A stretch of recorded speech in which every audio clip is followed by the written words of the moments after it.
I'm the developer of Linguistic Genomics, which was the first platform on which you could determine the intent of communication rather than the literal artifact of communication. But we've also used that technology for a number of other applications in defense and intelligence and finance, and most notably in the early 2000s, my company was responsible for bringing down what was at the time one of the largest tax frauds in U.S. history. We maintained a series of inquiries into every individual, every organization, and every company that is involved in anything that either blurs the line of biological and chemical weapons or crosses that line in any of 168 countries. In 1999, there were 1 million patents digitized by IBM, and those 1 million patents were the first time human innovation had been put into an electronic digital searchable format. We took that information and we did a very simple exercise using our linguistic genomics technology, where I made the horrific assessment that approximately 1/3 of all patents filed in the United States were functional forgeries, meaning that while they had linguistic variations, they actually covered the same subject matter. In 1999, patents on coronavirus started showing up, and thus began the rabbit trail. March 2003. Panic grips Hong Kong as a deadly new virus sweeps through the city. In 2003, the Center for Disease Control saw the possibility of a gold strike, and that was the coronavirus outbreak that happened in Asia. They saw that a virus they knew could be easily manipulated was something that was very valuable, and in 2003 they sought to patent it. And they made sure that they controlled the proprietary rights to the disease, to the virus, and to its detection, and all of the measurement of it. We know that Anthony Fauci, that Ralph Baric, that the Center for Disease Control, and the laundry list of people who wanted to take credit for inventing coronavirus were at the hub of this story. From 2003 to 2018, they controlled 100% of the cash flow that built the empire around the industrial complex of coronavirus. The World Health Organization has officially named the novel coronavirus the novel coronavirus outbreak. The coronavirus The World crisis. Health The coronavirus Organization has is a declared pandemic. An international public health emergency. While we know that the coronavirus manipulation started with Dr. Ralph Baric in 1999. The major characteristics of SARS, MERS, and SARS coronavirus 2. It's a good way for you. Ralph Baric is the researcher at the University of North Carolina, Chapel Hill, who's famous for his chimeric coronavirus research.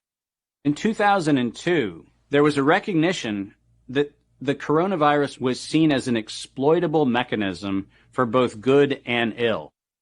On April the 25th, 2003, the U.S. Center for Disease Control filed a patent on the coronavirus transmitted to humans. Under 35 U.S. Code Section 101, nature is prohibited from being patented. Either SARS coronavirus was manufactured, therefore making a patent on it legal, or it was natural, therefore making a patent on it illegal. If it was manufactured, it was a violation of biological and chemical weapons, treaties, and laws. If it was natural, filing a patent on it was illegal. In either outcome, both are illegal.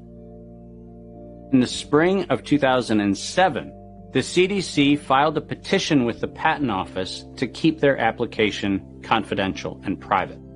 They actually filed patents on not only the virus, but they also filed patents on its detection and a kit to measure it. Because of that CDC patent, they had the ability to control who was authorized and who was not authorized to make independent inquiries into coronavirus. You cannot look at the virus, you cannot measure it, you cannot develop a test kit for it.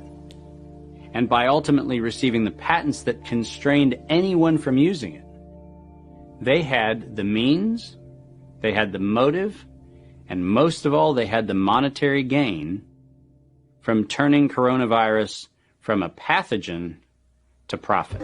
Developing and owning a coronavirus vaccine has become a biotech arms race with political overtones. This vaccine gold rush is starting to bother me. Gold rush. Let's keep that in mind. And so somewhere between 2012 and 2013, something happened.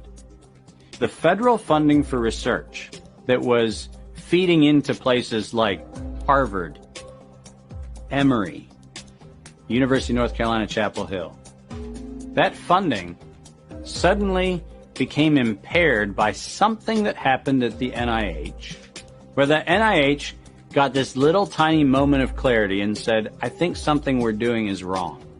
And in 2013, the NIH said, gain-of-function research on coronavirus should be suspended. The National Institutes of Health had a moral and social and potentially legal reason to object to research. But the letters that were sent to the researchers essentially said, you are receiving notice that we're telling you to stop. And now on the bottom of the page, we're going to clarify what stop means. Keep going. But when the heat gets hot in 2014 and 15, what do? You offshore the research.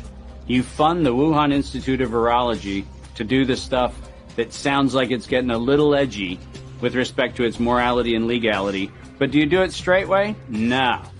You run the money through a series of cover organizations to make it look like you're funding a U.S. operation, which then subcontracts with the Wuhan Institute of Virology. The U.S. could say, China did it. China could say, the U.S. did it. And the cool thing is, both of them are almost telling the truth.